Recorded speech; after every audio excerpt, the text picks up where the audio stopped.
Okay.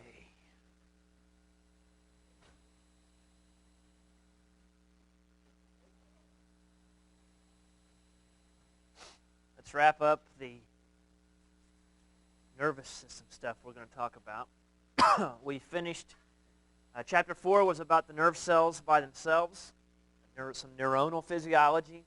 Chapter 5 involved the central nervous system. And we're going to end out here with peripheral receptors, peripheral nervous system type of stuff. So just in general, we know that to start all of this process, there has to be receptors out there. So receptors can be one of two things. I'll show you a picture of the two choices that you have. But they are at the peripheral endings of afferent neurons, things that are going to take messages to the central nervous system. So these receptors are going to be specialized endings or specialized little cells associated with that at the very end of those. Okay? They're going to be responsible for detecting stimuli from the environment.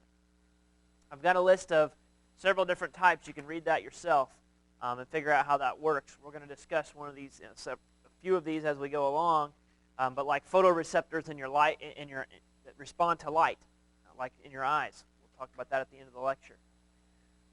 These respond to things like stretching, the mechanoreceptors, temperature, concentration, presence of certain chemicals, pain, things that cause pain. So these are different types of receptors that you may find. Okay, so it's not this. I thought maybe it was this. Okay, now, out of all of this, keep in mind it's the same kind of thing. We were talking about like sodium influx and the like. Realize that what a stimulus will do to a receptor is to alter its membrane permeability.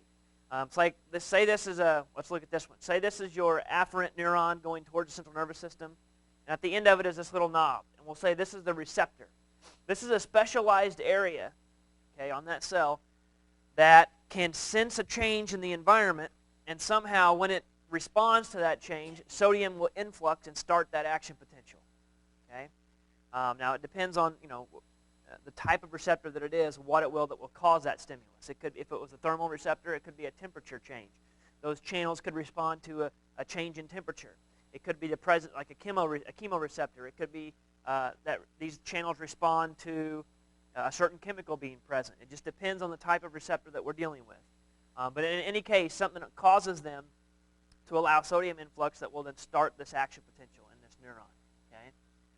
So it can be either a specialized ending, which is what you see right here, okay, this little knob attached to it, or you could actually have a cell that's actually closely associated with that neuron. Like here, you could see a separate cell that is really, really close to the end of this neuron, and that cell acts as a receptor. Okay? And what it can do is, when it's whatever stimulus happens from the environment, whether it's stretch, whether it's temperature, whatever, it will cause a chemical messenger, some sort of transmitter to be released between these two, and then when that message, that chemical, is received by the neuron, then those sodium gates will open and it will start that action potential. So it could be one of two things. It could be directly connected, in which case the membrane is all connected, or it could actually be two separate things right here. Either case, either this or that over there, both can act as what we call the receptor. Okay. It says the magnitude of the receptor potential represents the intensity of the stimulus. In other words, how much this is stimulated is the magnitude of the potential when this starts, whatever is happening to it, whatever external stimulus is reacting or acting upon this particular receptor, depending upon how much of a potential change you get.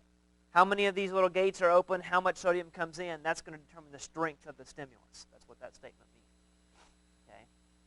Okay. Now, if we get enough of this going on in several places around the stimulus and we reach threshold, we change the potential to reach at least a negative 50, for example, we can cause an action potential to be sent and then activate this nerve cell. Okay.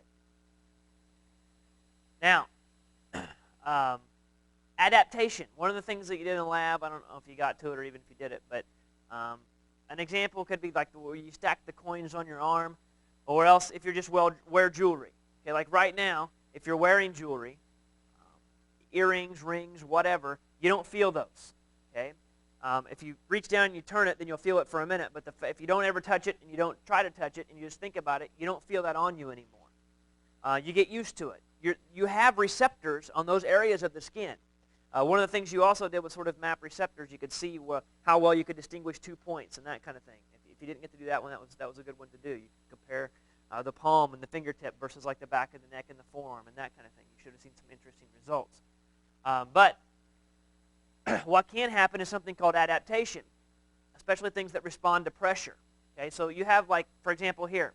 This would be what's called a Pacinian corpuscle. This would be a separate sort of a little unit that's at the end of one of these nerve cells, and this whole thing right here would act as the receptor. And you would see that it's sort of layers of cells considered actually part of like a connective tissue. These layers all wrapped around each other to the point where, in this case, pressure, a change in pressure could stretch or whatever and change whether or not certain channels are open or not. If it causes the channels to open and sodium comes rushing in, it initiates a nerve impulse. If enough of those channels open, it could reach action potential, and you could get an excitation of that neuron. What you will see, though, is if you apply a force to it, especially like these things that are in your fingertips and on your fingers and that kind of stuff, when enough of it comes sort of rushing in, and you hold it that way, and you hold that pressure on there, and as a result, the cell depolarizes. Some sodium comes rushing in. What will start to happen is the more that you apply that pressure, the more that area is going to get used to that stimulus, and it's going to start carrying some of that sodium back out. And what's going to happen is you're not going to have another action potential keep getting sent. It's going to reorganize itself so that now it requires a greater stimulus. It's sort of like if I squeeze your arm for a while, you're going to stop feeling it. But then if I squeeze harder and apply more pressure, then you'll feel it again. It's sort of the same thing here. And when you let go, everything will go back to normal like it was. You have these, at different places, different densities. You got a lot of these guys all through in your skin, that kind of thing. Okay, now you have some that can adapt. Not all of your receptors can adapt. Okay, your phasic receptors, what we call phasic receptors, go through phases, so to speak. They can adapt. Your things that are involved with touch. I mentioned the Pacinian corpuscle, which is what we would call this little swelled ending right here. Okay. It detects pressure, vibrations in the skin. It adapts very rapidly. So you can, as soon as a change happens, you can feel it. But if there's a sustained pressure on a certain place where these Pacinian corpuscles are, they adapt very quickly. And then when it's gone, they'll reset. And then any changes, you could, once you got it this way, you could squeeze it harder. You could elicit a change that way. But all right, tonic receptors are receptors that adapt either very, very slowly or else they do not adapt at all. For various reasons. Like these will be found in your joints and your muscles. You don't want them to adapt. You need them for reasons for balance, maintenance, and that kind of stuff. These little touch receptors are so easily excited and that kind of thing. You want them to be able to adapt quickly. Okay. Now, afferent pathways headed to your brain. They come into your spinal cord. They receive from these receptors. They're taking this impulse, and then depending on what neurons are excited, they're feeding in towards the central nervous system. Okay. Now, I mentioned this already, so I'm just going to kind of go through this really quickly. A reflex arc. We mentioned this one, and I think even at the end of the last chapter, that whenever you have an afferent pathway leaving from a receptor, traveling towards the central nervous system, one of two paths will occur. Actually, both of them occur. If it's a reflex, called a reflex arc. It'll go in, and then it'll come in, like actually on the dorsal side, it'll come in towards the back end of the spinal cord. It'll loop right around and head right back out to the muscle to control that reflex without you ever having to think about it. At the same time, it splits and it goes to an ascending pathway, and that same message is not only sent right back out to the muscle, but there's a path that's sent right up to your brain as well to let you process and cognitively be aware of the situation at hand. Okay, we call these pathways where you can sense what is going on and sense your muscle movement, that kind of stuff. We call this somatosensory. Okay, somatic. Somatic means bodily, especially like muscle movement, that kind of stuff. So somatosensory pathways are going to let you experience your sensations. Okay, let you actually experience them, not just react to them, but experience them and process them in your brain. Okay, what you will see that every afferent input, and every ascending pathway that goes up goes to a very particular region in the brain. I had some pictures up here that I used to show. I don't show them anymore. Your book probably has them. But you can actually find various places in your brain that processes sensory information from, like, your fingers. There's one area on your brain that you can actually trace the pathways to where sensation in your fingers would occur. There's other areas in your brain where sensation of your lips or your tongue or your elbows or your toes or whatever. There's different pathways for each of those inputs, and thus they all end up leading to actually tiny little different places in the brain. Okay? And you can actually map those areas out. They seem to be sort of the same for everyone. Okay. I mentioned phantom pain down here. Perhaps you've heard of, like, people who have amputated limbs or whatever, amputated feet, and they can still feel it, like it's there, or although they may not have their foot, but yet it hurts. Realize why this can happen. Okay, everything is sort of connected into the same afferent pathway. If you have whatever nerves are in your toe, that afferent pathway goes through your toe, up your leg, up to your spinal cord, right? And then from your spinal cord, there's an efferent pathway that'll go out for a reflex type situation. There's also an ascending pathway that'll go up your spinal cord and take any of that information to your brain.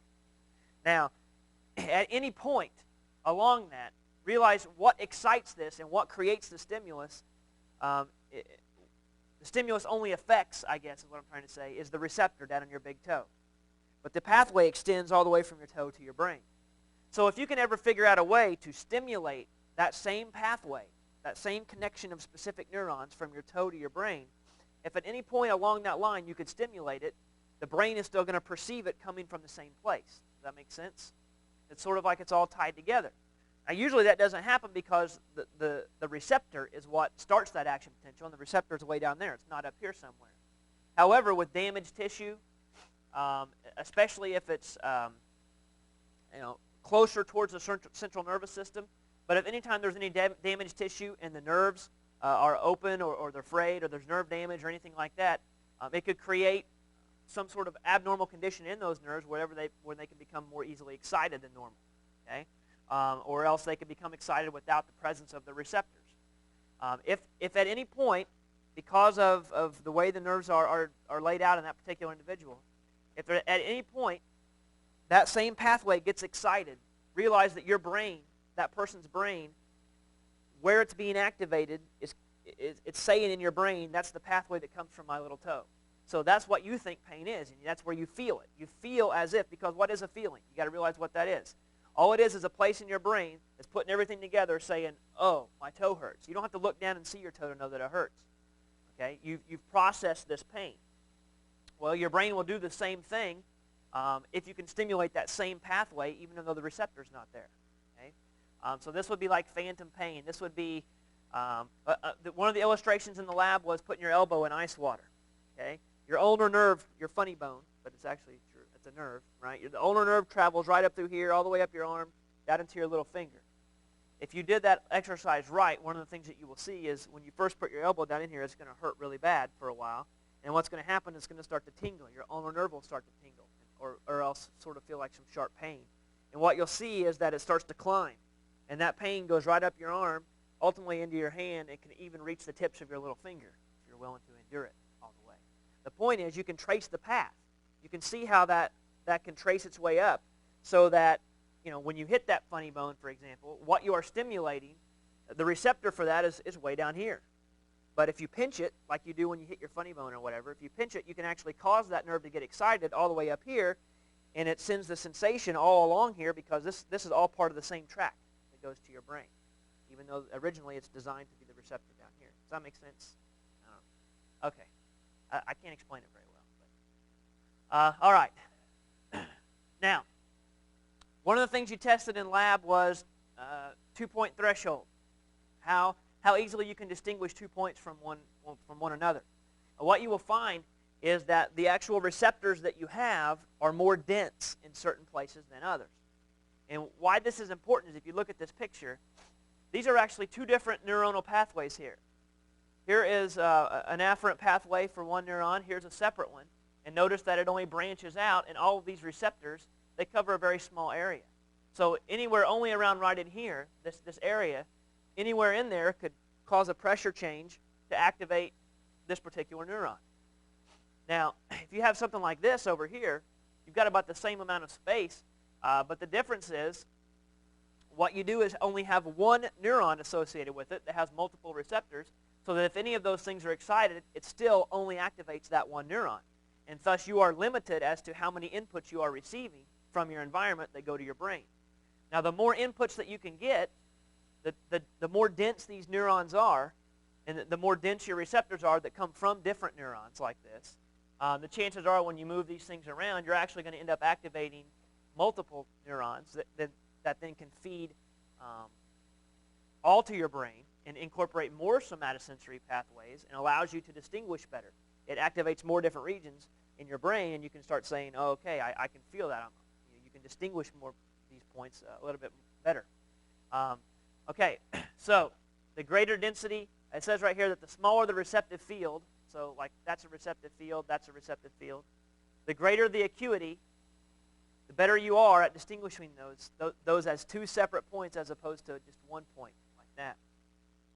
And what I mean here is the greater density in cortical space. Density in terms of there's more of this underneath what's going on up here. And actual cortical space, there's more in regions of the body where these are closer together and there's smaller receptive fields associated with each one. You'll find that in your brain, you've got a bigger section of your brain devoted to processing that information.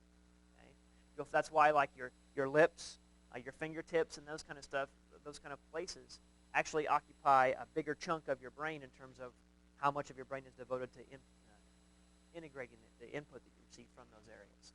Okay? So the finer tuned, the more sensation place that you have, the bigger area of the brain that is devoted to processing that sensory input. Okay. As far as the things that process pain, this is interesting. There's a lot of neat stuff you can study about pain in the human body, but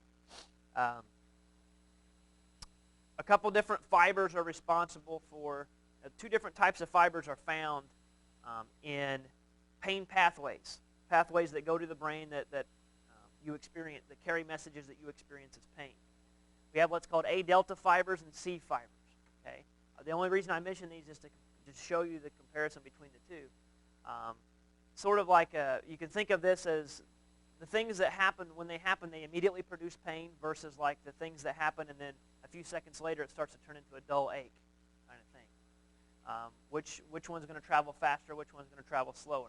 A delta fibers are very small fibers, but they are myelinated. So as a result, you get a rate of firing of about 30 meters per second. They can carry an impulse at about 30 meters per second. So figure that a meter is about 3 feet, so you're looking anywhere from 90 to 100 feet per second. Okay? C fibers, they are also very small fibers, but they are unmyelinated. So as such, they travel much more slowly. They only fire at about 12 meters per second, so about 36 or so feet per second, about a third of what you get up here. So anyways, you can take that into your experience about the different types of pain that you experience. Okay, as far as the brain goes, though, you have actually a very high level of processing. There's a lot that goes on when your brain processes pain.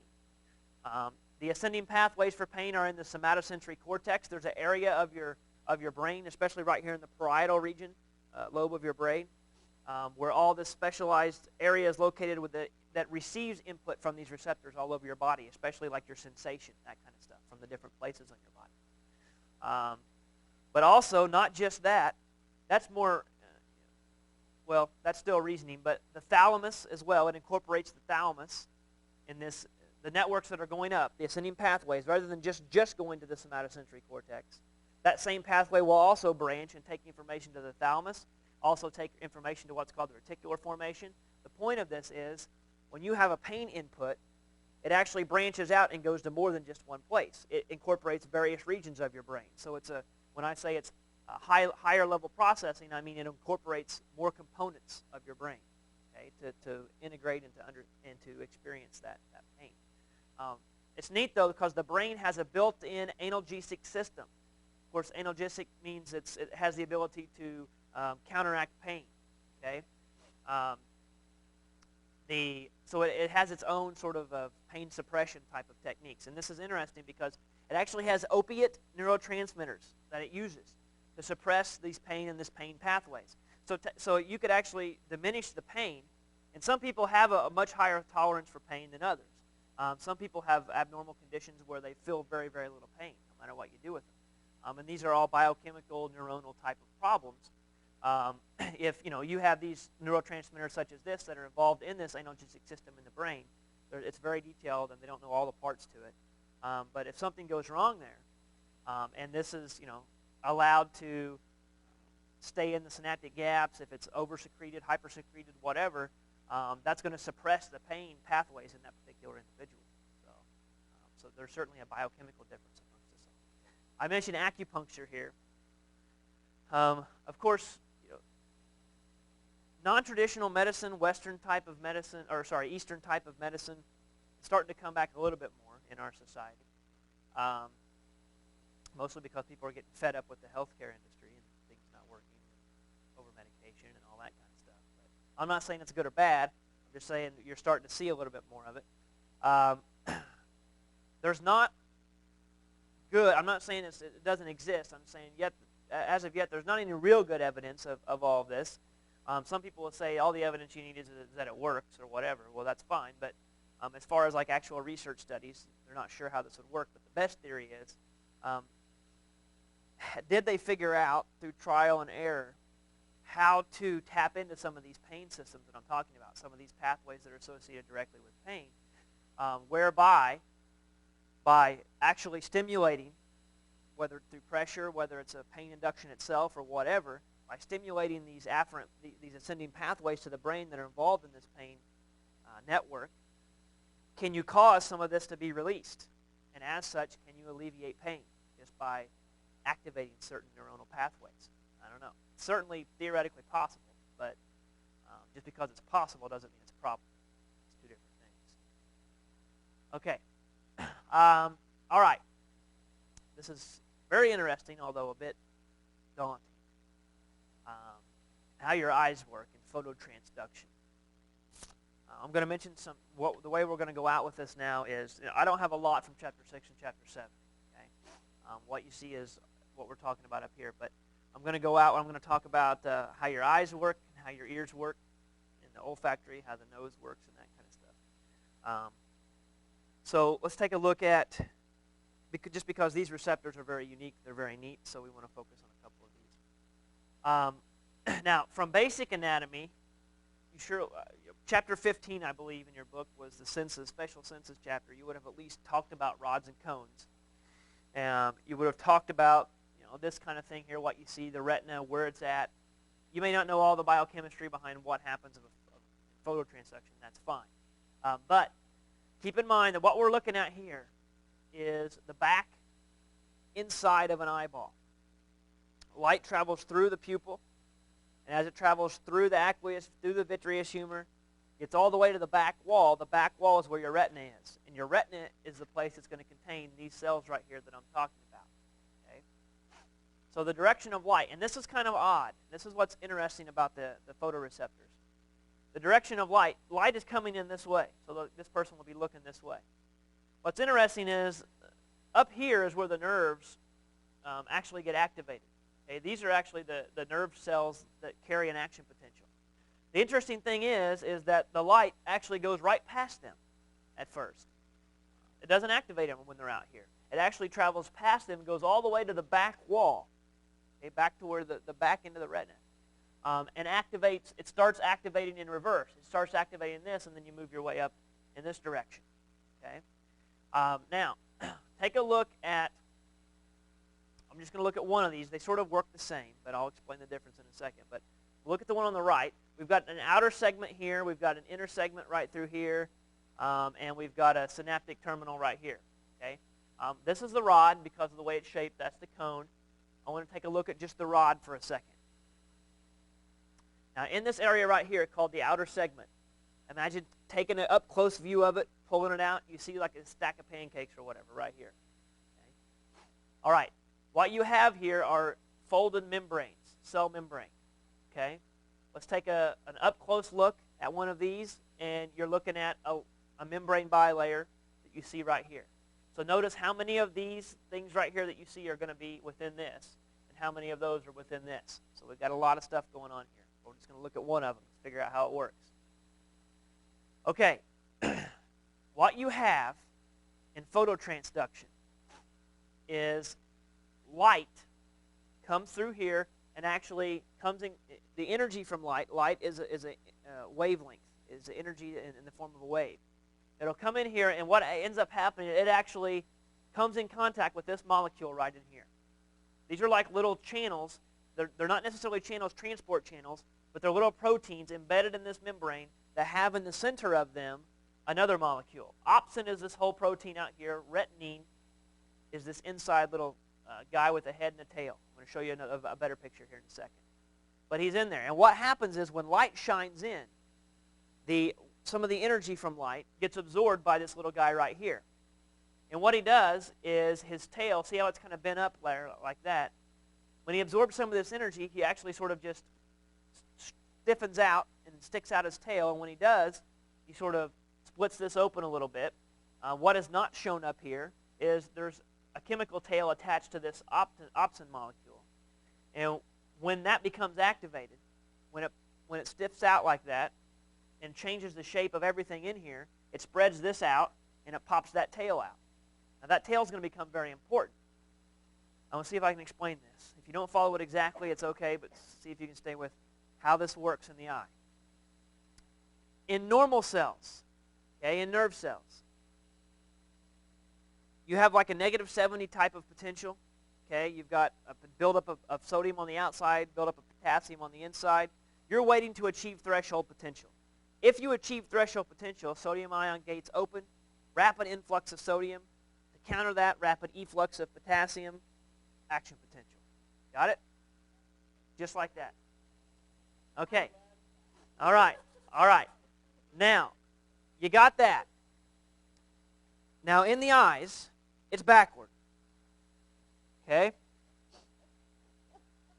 It's not that the sodium and the potassium are backward, but how the nerve impulse is sent.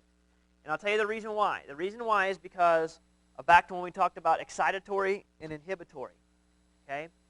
The eyes, the photoreceptors that you see right here, this synapse is an inhibitory synapse. It's not an excitatory synapse. So that means what you have to do is cease the inhibition in order to see. Does that make sense? What you've got to do is keep this from firing. Because as long as this is firing, you don't see. Because it's an inhibitory synapse. If this is firing, it is inhibiting. It's an inhibitory message making this not happen. So what has to happen in the eyes is you've got to stop this from firing. You have to stop this inhibitory synapse from firing. So what ends up happening is you have these channels that allow sodium to start leaking in. And when sodium starts, as long as sodium is allowed to leak in, you constantly start to fluctuate between the negative 70 and somewhere closer to 0. Okay? And as long as you are approaching those potentials, what's going to be sent is a message down through here that will allow calcium to come flying in down here for exocytosis purposes. We know that when the potential reaches down here, the calcium can come in. That's what causes exocytosis. Okay? The product will be released and travel across there, and this will be inhibited. Okay? It actually starts an impulse. It sends an impulse, but it's an inhibitory impulse. So, in the case of a photoreceptor, what happens in the cells in the eye is that these things actually close. Instead of opening, sodium channels in these membranes here, when excited, when bombarded by light, they will close, not open. If they opened, imagine what would happen. More sodium would come rushing in. You would just further expedite the process of not seeing, because you're going to continue to send an inhibitory signal. So what happens is this closes, and this inactivates these sodium gates, and what tends to happen is sodium starts to accumulate. it doesn't allow itself to accumulate on the inside, and you become continually more negative on the inside as opposed to more positive. You hyperpolarize is what you do. You go from a negative 70, and since you shut these gates and don't allow sodium to come in anymore, you go from negative 70, negative 75, negative 80, negative 90. You start building up a negative charge. That, it's like you're working in reverse. That will cease when that starts to happen. That will cease this inhibition that's going here, and that will, in turn, allow visualization to take place and these signals to be sent to the occipital region of the brain. It's a little bit confusing because it's backwards than what we usually think of. It's a great essay question, but I'll never have you answer it, so don't worry about it. If you don't have to know all those steps. It's just an appreciation thing to kind of grasp and understand and realize it's very complicated.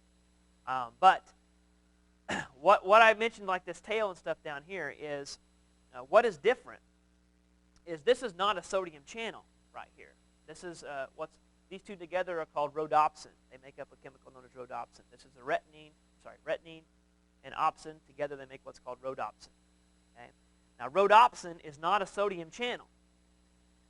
So what happens is when light comes in here and stiffens this out, it changes it. It absorbs that light energy. It changes the structure of the atoms in it.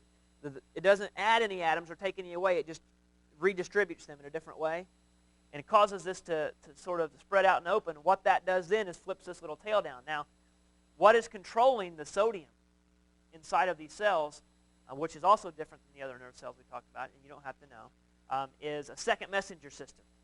It uses cyclic GMP instead of cyclic AMP. It doesn't matter. But the point is, what will happen is, as long as this is tucked up and in, that second messenger will stick and bind to those sodium gates and keep them open. That's what will happen. The sodium gates that are not shown here, they're somewhere else in this membrane. Okay? The second that light activates this, and this little tail flops down, that's going to initiate a set of biochemical events that will start to pull off that second messenger from those sodium channels, and then thus it will shut them. It will shut those sodium channels and get this message, stop sending this inhibitory message and allow you to see.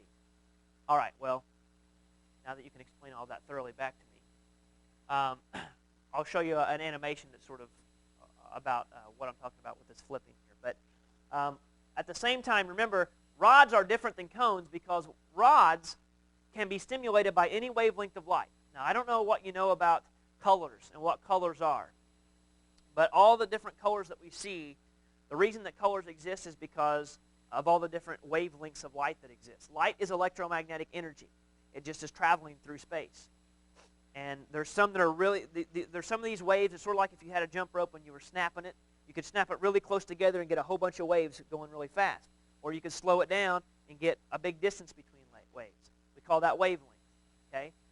The longer the wavelength, the more red the color is. The shorter the wavelength of light, the more blue the color is. Think of Roy G. Biv, colors of the rainbow. The red, orange, yellow. Red's the longest wavelength, then orange, then the yellows. But it's not succinct steps. It's a fade, a gradual continuum from red all the way down to blue. It kind of all fades together. Now realize that there are wavelengths out there that are much, much, much shorter than what we can see. Ultraviolet radiation. Ultra means beyond. So beyond violet. Even shorter than the violet that you can pick up with your eye. If you could see it, it would be a purplish type of color, but we can't. We only witness, out of all the known frequencies and wavelengths of light of radiation that exist, we only see a very, very tiny window that we call visible light. It would freak you out if you could see everything else. Like right now, people's cell phones are on. You've got satellite TV. You listen to the radio. Those are all waves, just like light are waves. But the difference is we don't see those. If we could, it would freak you out as to what was traveling through this room right now. Okay, if you could see all of that. So these waves can hit things and bounce back and activate different regions. Different wavelengths will activate different parts of our eye, and you perceive that as color. If it's a short wavelength, you see it as a blue color. If it's a longer wavelength, you see it more as a reddish color.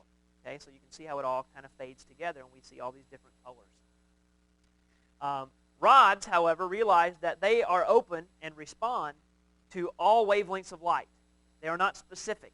So that's why you can't use them for color vision, because you cannot distinguish between colors.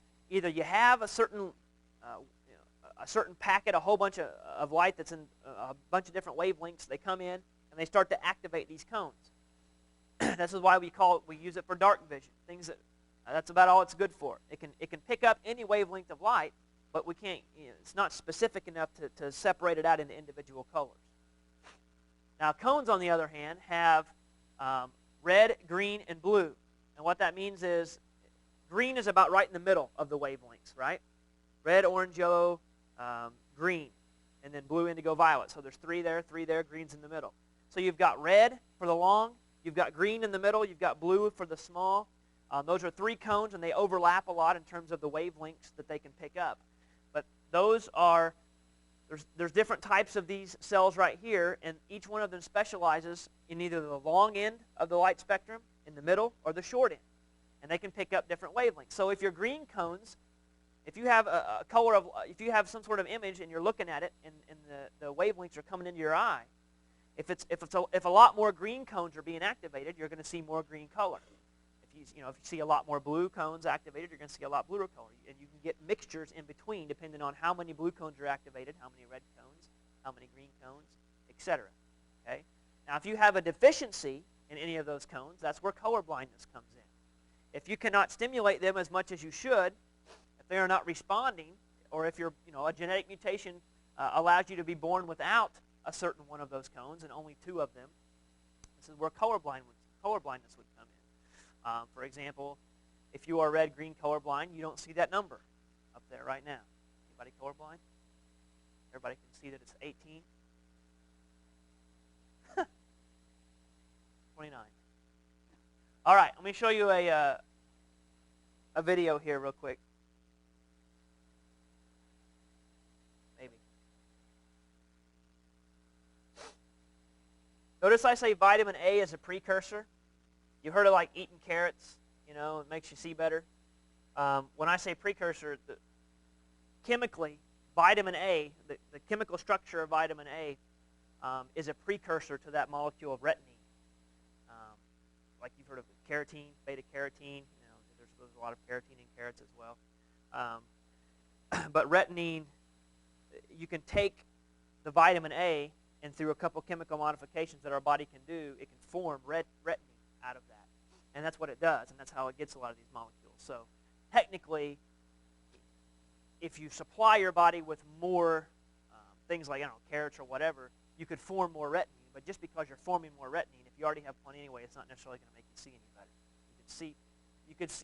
You could see the theory behind it, but as far as the applicability of it, it depends on the situation. I mean, if your body's deficient in it, that's one thing. But if you're healthy anyways, it's probably not going to be much different. Okay, so let's take a look. Here we're looking at what's called the photoisomerization. Scrabble word. Photo means light. Isomerization means you have a chemical and you're not changing anything about it except its shape. Okay? So to isomerize something means you're going to take it and then say there were 5 atoms in it like this. Now you're just going to take it and you're going to shape them different. Okay, so here you've got a disc that we pulled out, and here's the membranes all stacked and wrapped up for surface area. You get more of it. Now we're going to look at one of these channels. This is where that rhodopsin is going to be, inside one of these guys right here. Okay, so what's going to happen? The lights are off. Okay, there's a light switch. This is cool. Get a little light switch down here to play with. The lights are off. You'll notice that inside here, you can see this guy. Okay, there's your retinine molecule. Here's all together is rhodopsin. So here's the opsinin out here. Here's the retinine molecule. This whole thing we call rhodopsin. You'll see that it's sort of packaged a certain way. You can see this is a top view. So I'm going to play this a couple times. I want you to see it from the side, what's happening down here, and also what changes at the top. Okay, you're going to see when light comes in and comes in contact with this. This is a rod. This is not a cone. So any wavelength of light can do this. With a cone, it would have to be, depending on what type of cone it would be a particular wavelength of light that would have to activate this. Here comes the light. You can see it. And I'll show you one more time. Dark. Watch. Everything. Watch what's happening here. Watch what's happening down here. And see what's happening up here. Okay? He spreads out. He isomerizes. He changes his shape. And when he does, it changes the shape of everything, this entire rhodopsin molecule, to the point where this actually kind of spread out a little bit, if you noticed. Okay? And when it did, it exposed this site. It doesn't mean much to you chemically, but realize it's a very important site that now has become exposed that will affect the thing that is in charge of controlling sodium. That thing that was in charge of, this will set off a series of biochemical events. Okay? We don't have to trace them all. But ultimately what this means, once this is exposed, something will react to that, and something to that, something to that, so on and so forth. And what ends up happening is that messenger that was holding those ion channels for sodium open, will now, it will pull those off, and the sodium ion channels will close. And then you will cease to get an inhibitory synapse anymore. It will stop firing, and you'll be allowed to see for that period of time of stimulation. Okay? This whole thing sort of opened up. Now, just keep in mind, this is not a transport channel, though. There's not stuff flying through here. This is not the sodium channel. This is something different. Okay. Pretty amazing. Take it all for granted. It happens in fractions of a second. We just go around with it. I see that you're not near as excited about it as I am. All right. We've all experienced this, right? You're taking your family to the movies, and because you're the dad, you've got all-time get up, get everybody what they want duty. Okay? So I'm sitting in the movies, and I got two kids that are sitting there. Make it three. My wife's with me. And got that on tape? Got that on tape? I go out. I go to the concession stand. I buy the stuff that I need. You know, pay like $18 for a can of, you know, a beverage and a thing of popcorn. And I come back in, and then what makes you really happy after you've spilled it all over yourself on the way in is you're standing in there, now you can't see. Okay? And you got to wait, especially when you first come in. Your eyes have to get used to it. Then all of a sudden you can start seeing a little bit better in the dark. Or vice versa. You go into the dark movie theater during the day, right? And then at the end you come walking outside and you just get hit with it, and then everything's so bright. Now, why is this happening? You can actually explain this based upon what we've just talked about. Something called dark adaptation is when you're able to eventually be able to see a little bit better in the dark. And you'll notice too, and this is interesting in terms of anatomy, you'll notice that like at night, if you hear something and you try to look at something, or if you're out somewhere when it's dark, I mean no lights at all, you're just looking like in the woods or whatever, you can actually see things in the dark better out of your peripheral vision than you can if you're looking right at it. I don't know if you ever noticed that or not, but the second you try to focus in on something when it's really dark, you can't see very well. You can see better out the sides. Now the reason for that is you actually realize that when you're concentrated on the sides, you've got light coming in, and when it comes in, if you can imagine a round eyeball, if this was the top of your eyeball, the light was coming in from the side over here, it's going to hit the side of your eyeball when it comes in, right? Same thing from this side. It's going to pass through the pupil. It's not going to hit right in the center. It's going to hit on either side. You actually have a very high density of rods towards the side of your eye. And the more you go towards the center of your eye, the number of cones increases. That's why if you really want to focus on something, you really bring it up close and you focus in on it and put it right in the middle of where you are. It puts right in the center, so that focus goes right towards the center of your eye. So you lose your acuity to your periphery. You lose the ability to distinguish really well. Colors aren't quite as discernible out here as they are right in front of you. And of course the opposite would be true with the rods. Anyways, dark adaptation, you gradually distinguish these objects as you enter an area. Now why? It's because whenever it was light, realize that isomerization of rhodopsin was taking place, and it was breaking down those, we'll call it breaking down. It was breaking down those phototransducers there, and we'll call them the photopigments. The regeneration of rod photopigments had to be regenerated. They had to get back to where they were. That process had to stop. They had to re-isomerize back into their original condition. That thing had to kind of close up and get back to the resting state. So it takes time for that to happen, okay? Especially since biochemical events come into play in all of this. So it takes a little bit of a delay. And that delay that you have to wait for the regeneration of those rod pigments that have been broken down by previous light exposure, you have to wait for those to get reset. And it usually doesn't take too long, but it's longer than what you would think probably. And that's what you're waiting on. By light adaptation, getting used to the light, you're dealing with cones as opposed to rods, because what you have is, as you go somewhere where it's dark, where your cones were not activated, and your rods were primarily what you were using, you step outside, all of a sudden you've got a whole lot of light of different wavelengths bombarding your cones now, and it is just too much. It sort of washes them out for a minute. It's overstimulated. It's due to the rapid, very fast breakdown of the cone photopigments, and eventually they sort of settle down and control themselves. Pumps start reestablishing potentials where they need to go, and that kind of thing. And those are the things that you're waiting on in your eyes while these situations occur. It's kind of interesting. You can explain that to the person that's happening. Okay, for hearing, this one isn't too bad. Vision was by far the hardest, but you should know the basic anatomy here. The cochlea is your hearing organ. It's sort of like that little snail shell that's behind your fused 3 little ear bones that are on the inside of your inner ear. We'll talk about those.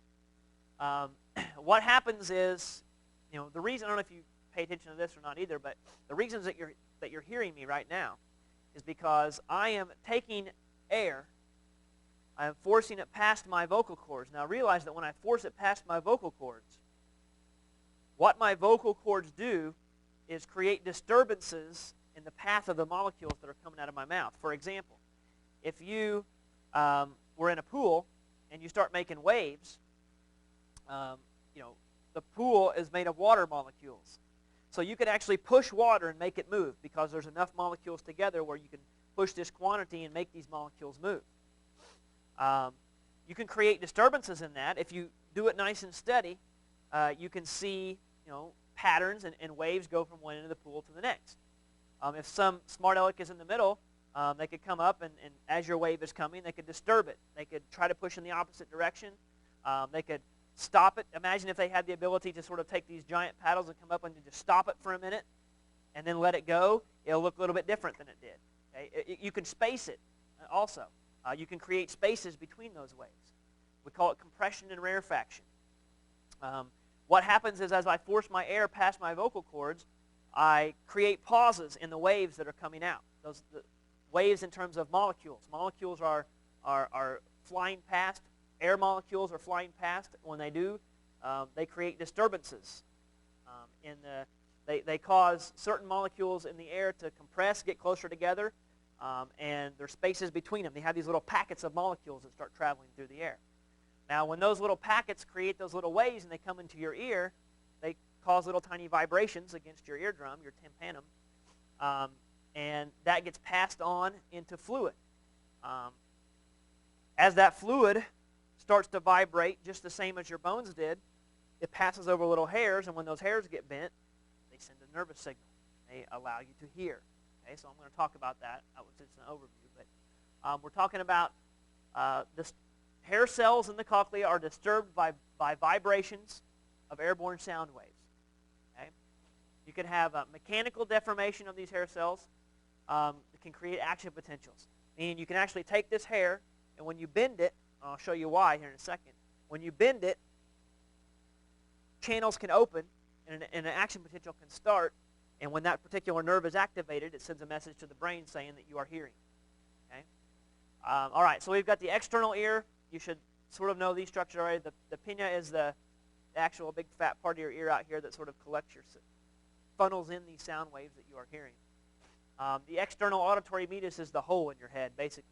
If you take a skull and look at it, you'll see a little hole in the side of your head. And the tympanum is the membrane that vibrates, in other words, your eardrum. What you will see is that the tympanum vibrates at the same frequency as the waves that are coming in. It comes in contact with it, and when those waves start pushing against that membrane, it vibrates at the same frequency as the waves that were coming in. That starts this whole process. Now, I'm going to skip this slide and explain it in this picture. How can you look at what is the difference between something that's loud, something that's soft, or something that's higher in pitch or lower in pitch? Okay? What is the difference between what is happening in your ears, in your cochlea, perceiving that, And also, what about the vibrations? How would those waves look differently? Okay? If you're in music, this is especially sort of interesting. If not, maybe you appreciate this much. But pitch, I'm talking about tone. In other words, is it high or is it low? Is it a high note or is it a low note? Here's the difference. Okay? Notice that these humps, these waves, are the same height, both sides. This is the same height as this one. The difference is there's more of these here, right? They're closer together. The closer together the waves are that are traveling, the higher the pitch of the note. Okay? The higher the sound. The lower, or the farther apart the waves are, they become less frequent. These become more frequent, thus high frequency, low frequency. Okay? The lower the frequency, in other words, the fewer number of them that there are that pass through, the lower the sound, the lower the note. Okay, now these two, notice the difference. These two are the exact same note. Like if you were hitting a piano and you hit A, and you looked at a vibrational chart and charted the wave pattern of that A, you would see that either one of these, because the distance from this point to this point, or this point to this point, is the same. They're the same wavelength from one to the other. However, there's a very noticeable difference. The difference is that one reaches much higher than the other one. It goes up higher and down lower. That's called amplitude. It has a much higher amplitude. That constitutes a difference of volume, intensity, loudness. Okay? So I can play an A real soft, or I can play an A really loud. This is what you would see, the difference. Either one, it's still the same pitch, but one goes much higher than the other one. That's volume. Okay? Now, what about timbre? If you don't have a music background, you probably don't care, but the pureness, the quality of the tone that you hear. Does it sound something that is very, very pure? And how you get that, especially when you deal with instrumentation, because that's what you try to do, is weed out some of the, enrich your tone quality, get rid of some extra sounds that don't need to be there. The reason this happens, what can affect your tone quality, is whether or not this is pure and undisturbed, or whether other vibrations are occurring, for example, in your instrument, that could interfere. Like, here's a really, really tiny vibration. If that's happening at the same time, it could interfere with what you have, okay? And that it wouldn't sound as pure. It would sound like a mixture of two different things, two different wavelengths, as opposed to just one pure wavelength. Okay.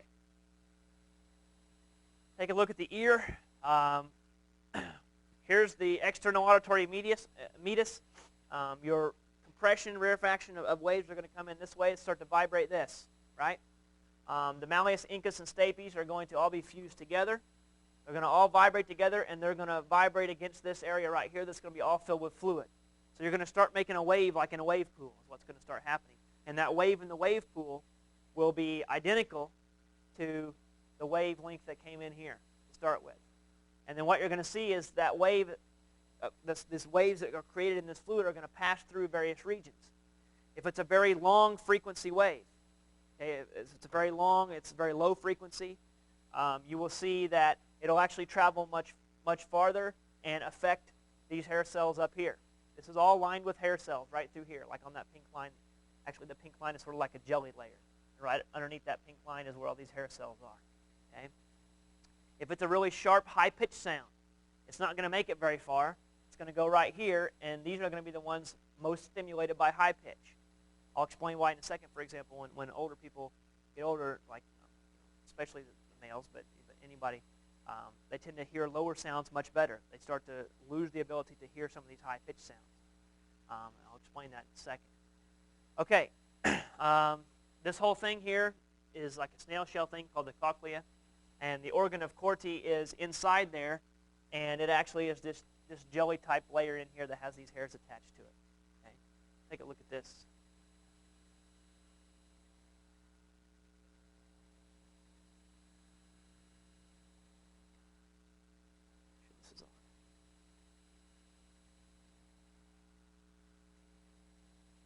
Sound waves strike the tympanic membrane and cause it to vibrate.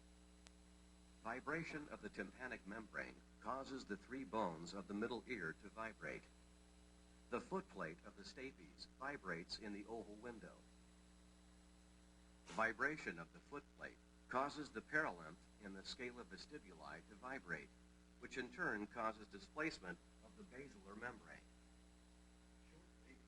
So the hair cells are in here. So when that gets bent, it's going to bend them. This movement is detected by hair cells of the spinal organ, which are not visible in the animation. Long wavelengths from open sound cause displacement of the basilar membrane far from the open loop. Again, movement is detected by hair cells of the spinal organ, which are not visible in the animation. When the vibrations reach the perilymph in the scala tympani, they travel to the round window where they are dampened. It kind of just absorbs that, dampens that wave a little bit.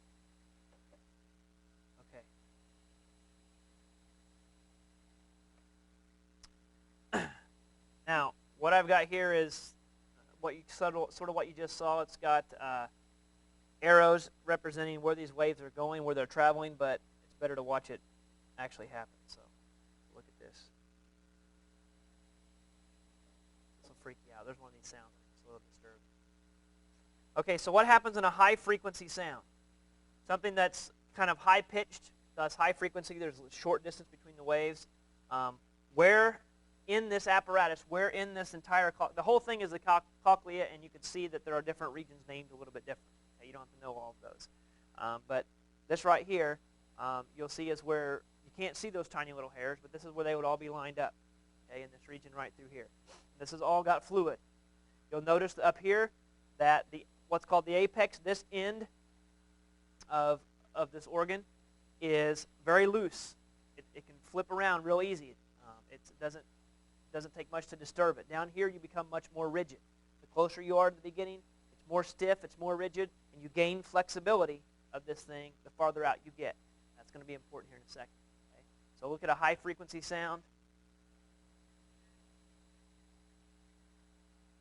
Notice how low on that membrane it is traveling for the high-frequency sound. Okay? Take a medium-frequency sound.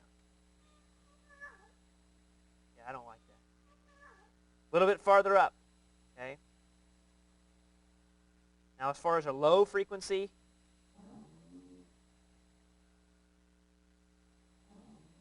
it goes farther up. Okay, farther up there.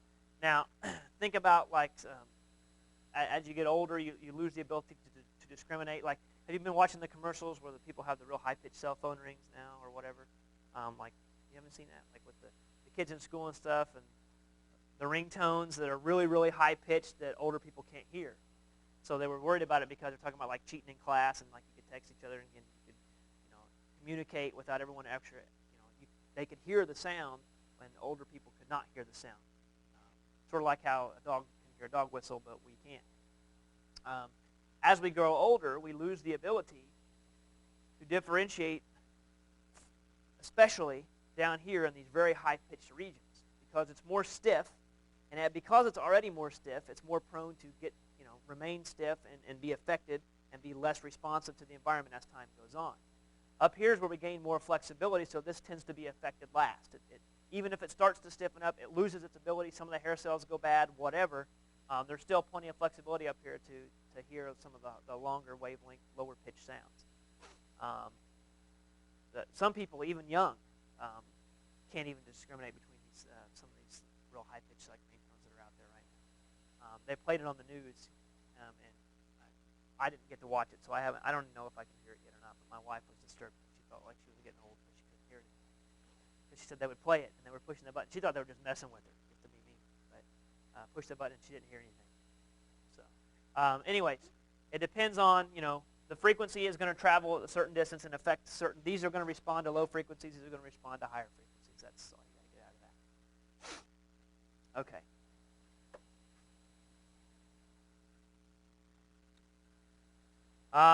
Okay.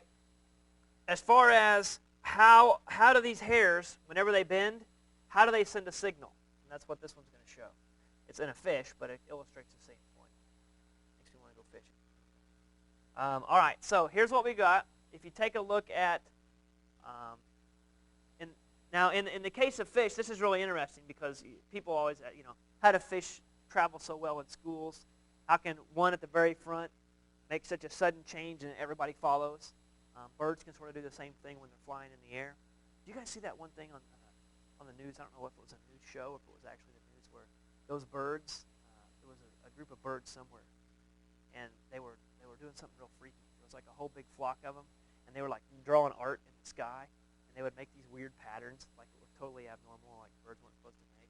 It was freaking me out, man.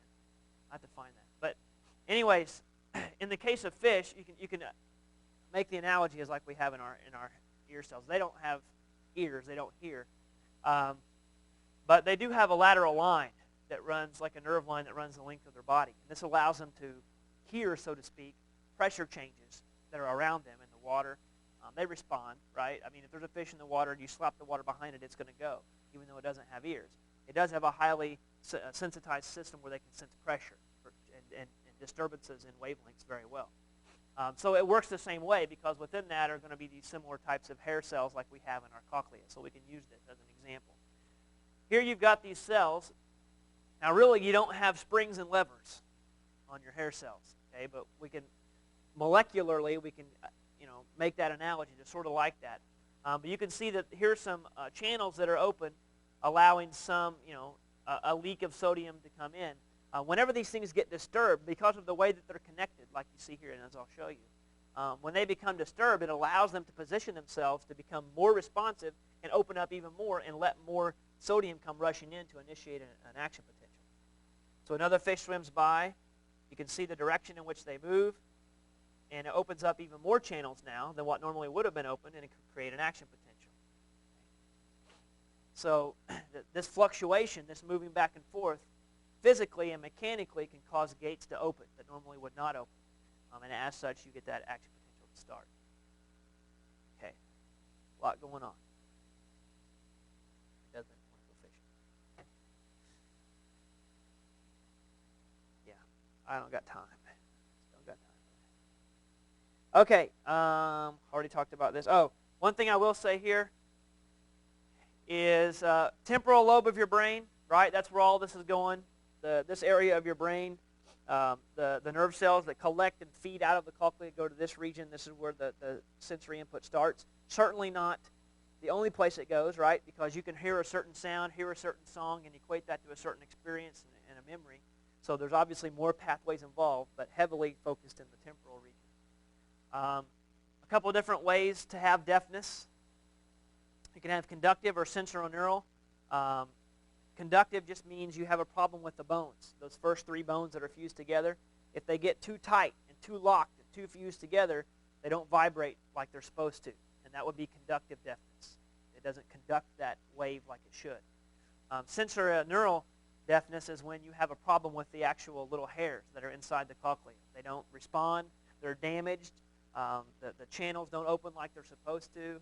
Either way, you don't hear. Also, what's going on? Now, in front of that snail-shaped cochlea, you've got like three different tubes that point in different directions, called the semicircular canals. You've heard of that before. What is going on in the semicircular canal is, again, fluid, and you've got these little jelly things sticking up with the hair cells just the same. You've got them filled with fluid, so that every time you move, fluid moves in the opposite direction, right? Like if you can imagine this guy spinning his head, this water is not attached to him, not water, but this water-based stuff in here is not attached to him. So when he moves this way, another way you could look at that is that the water was moving the opposite way. Okay, it sort of works in the opposite direction. So it creates a certain movement and a deflection of this organ in here, and that will create nerve impulses as well to help you figure out where in your environment you are. Are you leaning down? Are you leaning up?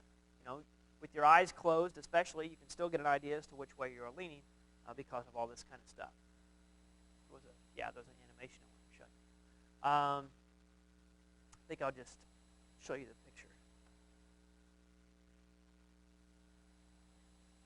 These last few animations aren't so great.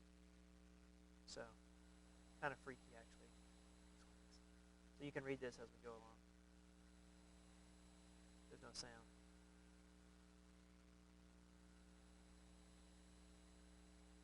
So there's up through here, as you can see, here's where we're talking about. semicircular canals. If we look at the base of those, right in there is where we're going to be concerned with this little jelly type of thing.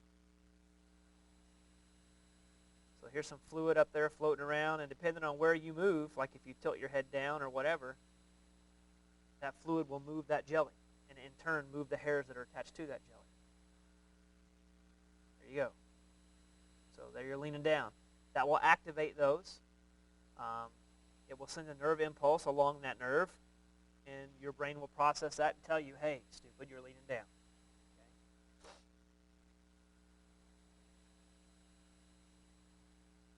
Because you couldn't imagine what a nerve impulse looked like. I had to show you. Like I said, that's going to go mostly towards the temporal lobe. Even though it's not hearing, it's connected with the ear apparatus, so it's going to go towards the same region of the brain. Okay. We'll get done here. Chemoreceptors. One example of those are your taste buds. So you've got these papillae, which you've got a bunch of crevices all over your tongue. If you look down in these crevices, these little dips, these fungiform papillae, you'll see tiny little bud onion-looking things that are down within these crevices that we call your taste buds.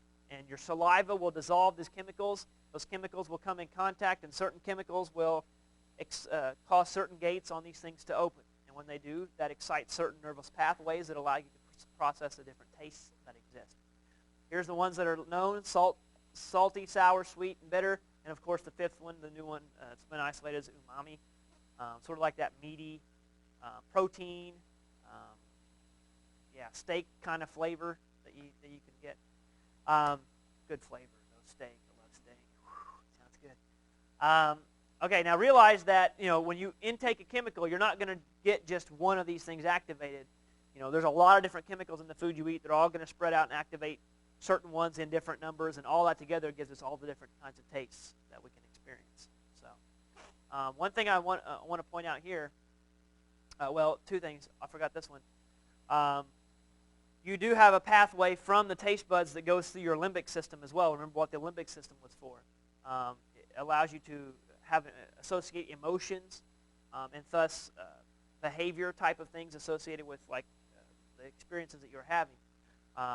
With taste, you can associate that with the limbic system in your brain. You can equate that with certain experiences and memories and that kind of stuff. Is it good? Is it bad? All that. I put seen with the tongue. There's a really interesting article. It was in your old edition. I don't know if it's in the new edition of your book. I assume it is. You should read that. I don't have time to talk about it, or I would. They just really took this research a step farther. As of late, it was on the news. But they are working on using the tongue. Remember I told you, as long as you can activate an afferent pathway, it doesn't matter where you can activate it from. As long as you can activate it, then you can get the brain to work in the same way. And what these people are doing, just to completely sum it up, you have to read it, but what these people are doing is using the tongue as your eye. And they are, because everything is so close and the nerve pathways are so close, they put a little camera that will process the environment. They will put a little chip inside your tongue and your saliva, because the saliva is very electrically conducive. And that image will get processed through the chip that's in your saliva and activate the nerves that are in your tongue. And they are closely related. They can tie that into the nerves that take the occipital, what normally would be your optic nerve, to activate the visual cortex region of your brain. And they can actually use that camera, go through your tongue, tap into those nerve pathways, and activate your brain to where you can start seeing images. Okay? Now, you need to read the details of that. I've skipped over a lot of stuff. But it's interesting. It talks about how you can't see perfectly, but the goal is to try to help people who are blind maybe to see like doorways and big things coming at them and that kind of stuff. It's interesting. This I'll leave for you. You can read that. It's simple. All it is how the olfactory sense work in the nose. They're replaced very frequently. Your olfactory cells, every 2 months or so, you shed new ones and you constantly replenish them. They adapt very, very quickly. You'll know this if you ever go to a candle store. You go in, you start smelling, all of a sudden you don't smell anything anymore. You can't enjoy all of these senses. You can't enjoy all these scents, that you once did. So they adapt very quickly. All right. There's an animation down there you can look at too. So we'll leave it with that. We got a test, right, on Friday. Good stuff. That's it.